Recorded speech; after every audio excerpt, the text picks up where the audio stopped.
கர்த்தருக்கு சோத்திரம்.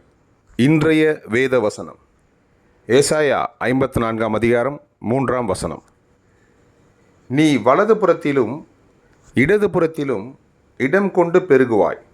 உன் சந்ததியார் ஜாதிகளை சுதந்திரித்து கொண்டு பாழாய் கிடந்த பட்டணங்களை குடியேற்றுவிப்பார்கள். ஆமென்.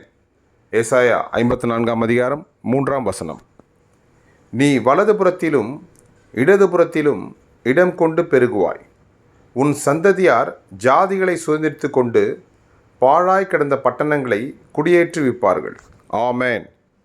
கர்த்தர் உங்களை ஆசீர்வதிப்பாராக, உங்களோடு கூட இருப்பாராக. ஆமென்.